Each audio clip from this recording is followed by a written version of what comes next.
ก็เทศด้วนเทศไล่พี่น้องเอ้ยแผ่นดินไหวในหัวใจอ้ายปาดบ่เคยพอบ่เคยเห็นบ่เคยพบบ่เคยเจอกรุงเทพแผ่นดินไหวคือว่านั่นตุ้ย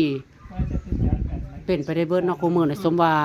โลกมันร้อนอากาศมันร้อนพี่น้องเอ้ยถึกตึกถล่มไปคือเป็นตะย่านแต่พี่น้องเอ้ยระวังกันในเด้อจ้า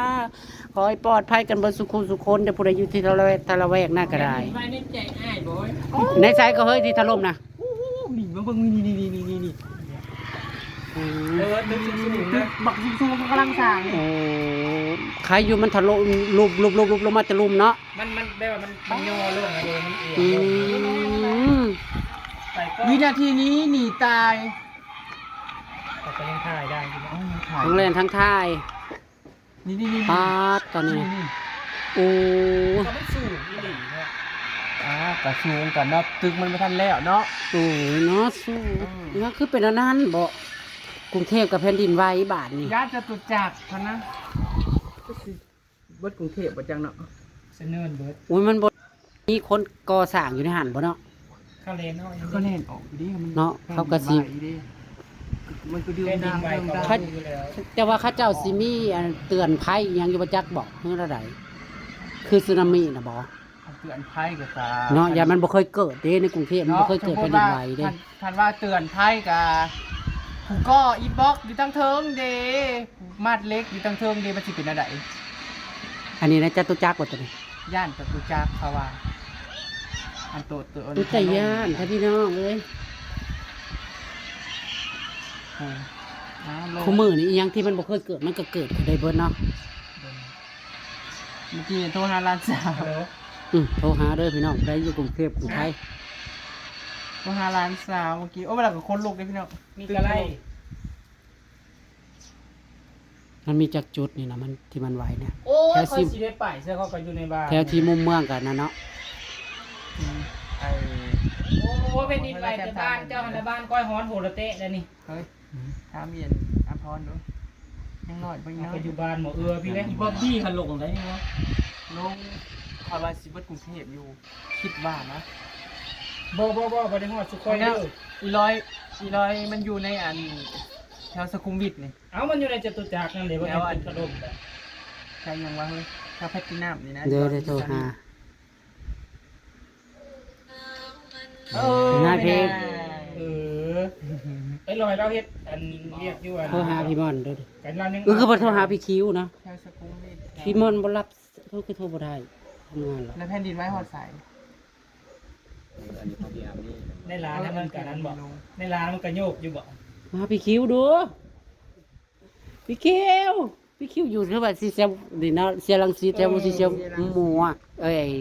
สีมุมเมือง นั้นมันตึกถล่มอยู่ในจตุจักรนี่ตอนนี้น่ะตึกบอนเขาเฮ็ดใหม่ๆนะ จะโทรหาใคร บ่ได้โทรเจ้าโทรขอบัดนั้นโทรแล้วพี่คิวดู ทางสุขอยมันสิมีอีหยังแดดโหดสเต็กอยู่เดี๋ยวนี้นะ ก่อนเอาพยายามนี่อย่าลงนะ บ่บ่เห็น บ่ เล ฮอด ย ทางเข้านั่นมันไก่อยู่ มันเป็นอันนี้มันตึกมันเพื่อนนี่มันมีน้ำเพื่อนที่ เอ นี่นะ อความมันสะเทือนน่ะเนาะโอ้ย โหลพี่เกล พี่คิวเป็นยังไง ไงรอดไหม แต่สิเป็นเด้ รอดหรือเปล่า ยังอยู่โอ้ยฮะ ทางโน้นเป็นยังไงบ้าง ทางนี้ ทางนี้ร้อน ใส่ม้อยทางนี้ร้อนอย่างเดียว ไม่โยกเหรอ ไม่โยกโยกอะไรนะทำไมเนาะ อ่ะอยู่บ่เบนะไอแสงได้ติดชั้น6ก็ยังแลนลงมา ยังเอาทั่วกรุงเทพเลยเหรอพี่คิวจังใดนี่นะ ทางพี่เป็นยังไงอ่ะ ก็เวียนหัวอยู่เนี่ยทุกคนเวียนหัวก็ไล่ออกมาจากตึกกันหมดเลยปิดร้านแล้วก็วิ่งออกมากันหมดเต๊ะหน้าห้างหมด โอ้ยอะไร วุ่นวาย อืม ดูว่าตอนนี้ฉันยังจะอ้วกอยู่เนี่ยเลย มันเอียงเนาะ มันแรงมากเลยเนาะ แล้ว จนตึกถล่มอ่ะ อยู่ใกล้ตึกถล่มไหมนี่ ไม่ไกล เป็นที่ไหนแถวไหนอีกอ่ะ เอาย่านจุจักรไง ที่เขากำลังสร้างนะ อ๋อ น่าจะ20-30 ชั้นนู่นนะมั้ง ว่า สูงหนึ่ง ถล่มบุ้มลงมาอู้ ดีนะเนี่ยเธอโทรมาตอนนี้เน็ตมันยังใช้ได้นะ เออ เข้าอยู่มันกี้ใช้ไม่ได้เลยนะเป็นชั่วโมงแล้วเนี่ย อ หรอ อะไรมันเกิดอะไรขึ้นทำไมมีแผ่นดินไหวพี่คิวอุ้ยไม่เคยเกิดเนาะ คิดตึกถล่มแล้วบึ้มลงมาน่ะ เคยเกิดอยู่ทั้งต่างประเทศอย่างน้อยก็อันเคยแผ่นดินไหวอยู่ทั้งลาวกับทั้งเหนืออย่างนี้น่ะก็เกิดอยู่ ขอว่าน่ะ เมื่อกี้ใช่ไหมก็ยืนอยู่แต่ว่ามันโยกเองแค่จนไปที่หิวข้าว มองไปอีกทีนึงไอ้โปมไฟมันไหววงวังแล้วมันก็ดัง โอ้ก็แสดงว่าแห้งนะเนาะ วิ่งออกมากันหมดเลย บ่แห้งจะได้จนตึกถล่มเลยเนาะ แห้งอยู่นะอยู่ตึกถล่ม อ๋อมันสิจักเลกเตอร์สัตว์ สถานการณ์เพราะมันกลัวมีรอบสองเขาบอกว่ามีอัพเตอร์ช็อคก็เลยต้องวิ่งออกมาก่อน ยังมีอาจจะสอบเจ้าก็ระวังตัวไว้ก่อนพี่คิว โอ้ย แต่ก่อนระวังตัวฉันก็อัดวิดีโอไว้แล้วแหละได้1 คลิปแล้ว ไปซีเซฟข้าวกับเธอ ลงด้วยน้องก็จะดูอยู่ อุ้ยเนาะคนลูกได้ แต่ สู ว่าง ตึกถล่มไหมพี่ หนาวๆกับคนคู่ร้อนๆกับคนขี้ลม แหม มันบ่เคยได้ยินนี่แหละ โอ้เป็นตาย่านแห้งคือแบบไอ้คนที่ถ่ายทันนั้นเนาะ ตอนมันจะลงน่ะก็เห็นเบดเนาะ ยวบบุ้มควันกุ้มขึ้นมาทันทีเลยพี่คิว คือเขาถล่มตึก สร้างใหม่มันยังคนยังไม่ค่อยมีไงแต่เนี่ยวันนี้คนเต็มห้าง ฮัลโหล มันยังไม่มีไง โทรหาเด้อผมพี่น้อง พนักงาน ไปอยู่ ใช้ ไท ก่ ย อสร้าง ยังนอนยังแผ่นดินไม่ได้ไหวกว่าทางมึง เออ เว้ยตะย่านไม่สูง ตึก ทำ บุ ไม ญ ไม่ไหวทางลาวบ้างเนาะ โอ้ยอย่าเด้อ อะไรนะ มันอยากให้ไว้ทางลาวพ่อแต่เขตคลองกับพ่อเด้ออย่ามาฮอดเขต บ้านข่อยมันบ่มีตึกพี่เคิวมันต้นไม้มันก็บ่ล่มย้อนดอก เชียงใหม่พะเยา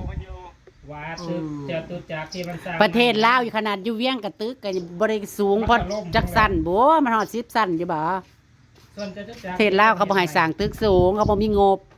เอามันถล่มมันไม่ได้มันไม่ได้ยินเป็นน้ำใจมึงน่ะ แล้วมันไม่รู้สึกเลยเหรอช่วงทางนู้น มา ใช่ เหรอ กับแผ่นดินไหวน้ำแล้วก็ตึกแล้วมันถล่ม มันก็ไกลล่ะเนาะมันต้องเป็นเกือบพันกิโล มัน อ่ะ ยังไม่สูงไกล ก่อนหาที่หาน้องก่อนอยู่เชียงใหม่ จ้าขอให้ตลอดปลอดภัยนะจ้าบ่สุขทุกคน สาธุ จ้า จ้า โอ้ยเนาะ โอ้โหเนาะ เบิ่งฉันโทรหาประจันลองดู โอ้ยคนลูกดิ หาพี่ม่อนน่ะบ่ลาบ มันไหวโดนหรือเปล่า โทษให้ต่อยกับเป็นยังไงอันนี้อยู่แถว ใช่ล่ะฉันสิโทรไลน์ห่วย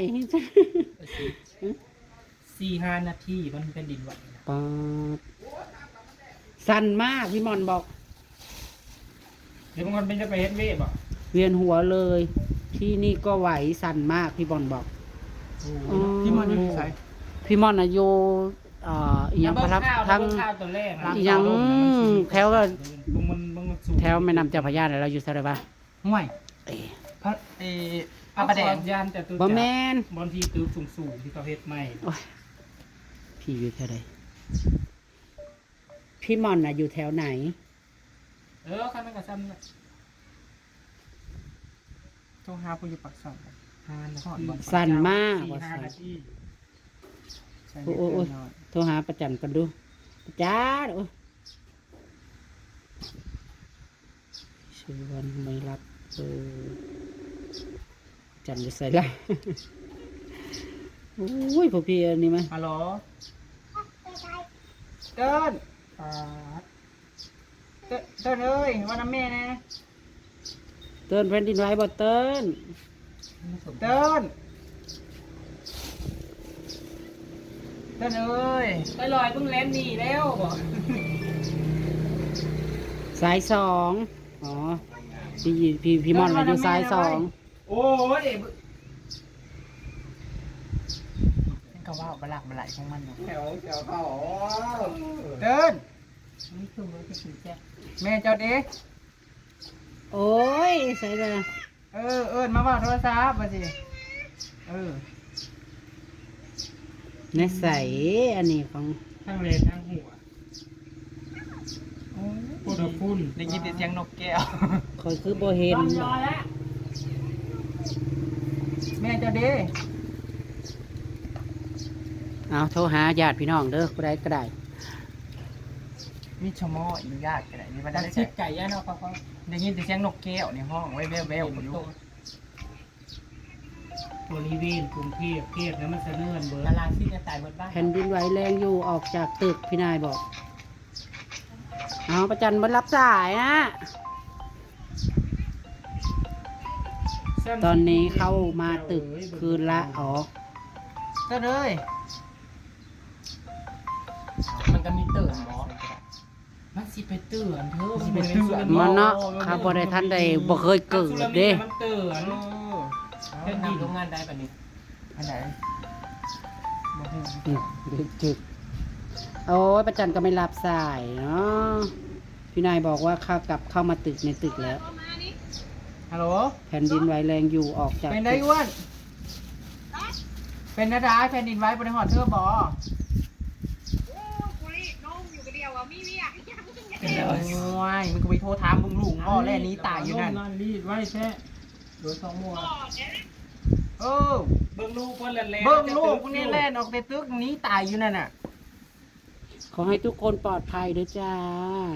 ไปสิหูไปกูก็รีดนมมึงจะเพิ่มกู นี่ว่าง10 นาทีที่แล้วนี่มันแผ่นดินไหวนี่ เบิดกรุงเทพนั่น อุ้ยเนาะสุสัน มันคือ โทรแล้วมันกระหอบแห้งๆ เห็น มั ว่า มันก็แล่นออกใน จุด ตึก ศูน มั ย์ ว่ กลางอยู่พม่าว่าสัน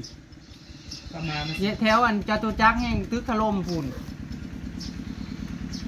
แล้วมันหอวิทย์แล้วแต่ตื่น มันก็ออกวิทย์แล้วมันยืนอยู่กลางถนน เห็นเขาแชร์คลิปลงที่ย่านจตุจักรนะตึก ฮะ ที่สร้างใหม่นะถล่มลงมาโอ้โห มันก็ทิ้ง น่าก ระ ลั มู ว มัน มาก ตะวะ เลย เฮ้ย นี่หน่อยทุกคนไม่ใช่แบบยังกูรีดนมเลยอยู่ ถ้ายิ่งอย่าแบบมันหอด เราอยู่ในสายเราวน่ะ เราอยู่โคราชพี่ โคราชหรือปากช่อง ปักช่องกับโคราชนี่แหละ นี่นะแผ่นดินไหวนำอยู่ด้านฟ้า เนาะบอลเพื่อนลงนะอู้ย เบิ่ง เนาะ คนแห้งกระดอกจุว่าตึกแถวอันจตุจักรถล่มเนี่ย เจ้าไปอยู่ไซเอิร์เมลีมู่แลประเทศไทยเบิด พี่ ประ นาย เทศ กั ไท บ ยเพื่อพอบ่ฮู้ทึกยั พี่ ง นายกับยังบ่ได้นะในเพิ่นถ่ายไว้มี ป ลิง ลาเบิ่งกกไม้โอเลนอยู่ ประเทศลาวก็เป็นอย่างนี้ จนประเทศลาวก็จะสิปีนคืนเพื่อพอบ่ฮู้เมื่อเพราะว่านี่นมเทยเพราะว่าหมายความว่านั่นแหละ ได้แต่ปกติไม่ได้มีอย่าง แสดงว่ามันฮอตเขตอันอีสานแล้วมันจะวิทย์เลย มันเต้นขามมาฮอลาวบ่บอก ย่านแม่นเบิดกรุงเทพผมบ่จ๊ะ ค่อยว่าต้องมีผู้เสียเนาะเพราะว่ามันคนในหลายอยู่เขาเรียนออก นั่นน่ะก็โทษจอบตรงนี้ลูกนะ อืม เออย่ านจตุจักรตึกถล่ม ปลามันลงแบบกระทันหันไปนี่มันบดเดนเอาบดท่านนี่แท้คนอยู่ใน แต่ย่านเดี๋ยวอุ้ยบ่เคยเห็นบ่เคยพ่อประเทศไทยกันเนาะเฮาก็เคยได้ยินแต่ว่าทั้งส่วนมากทั้งเหนือเนาะทั้งลาวเฮาก็ได้ยินอยู่ตอนอายุหยังอุดมไซบ่ฮู้อยู่ไอ้ไสยะ ใช่ยะ ไสยะบ่ ใส่งะที่มันอันแบบมัน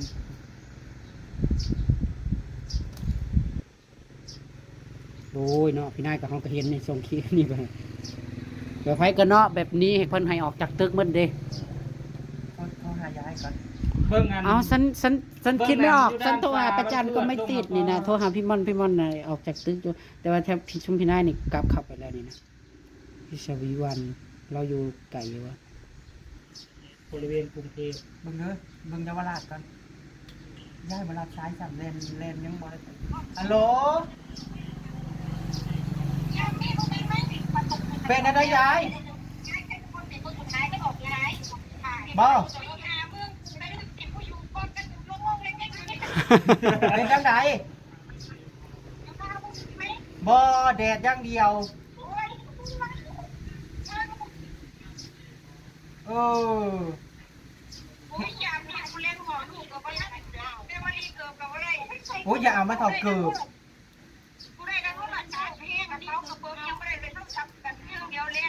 เล็ดปิดลงละบ่ล้านนะ ประตูนั่นปิดซื่อๆไม่ได้ดึงไม่ได้ยั้งหรอกปิดตัวเอง อันจะจูจ้างให้กระตึกล่มพุ่น ลงไปแล้วเล่าปิดอะไรแสดง แต่ย่าเนาะ จังหวะโทรหายายก็เล่นไว้อยู่บ่ เรียนตัวหอบลูกแล้วมันเรียนไปสั่นจิ๊บผลแทนมันลงบันไดยี่ห้อเก่าหอบชิมหมูบาน เละปลอดภัย ขอให้ปลอดภัยทุกคนเด้อจ้า โอเค พี่น้องชาวไทยบทสุขุสุคนเด้อ โอ ให้ปลอดภัยบ่ทุกคนนั่นแหละ อืม ดียึดตึกมันยังแบบว่าย่อลงมาแบบนี้มันบ่เอียงทับไปเป็น เอ้าเป็นได้อุซี หืม เป็นได้ ไม่รู้โทรหาพี่นี่ก็บ่ได้โทรหาประจำบ่รับเลย ต้องหาพี่จุงต้องหาลอย โทรหาพี่วันติดอยู่รับ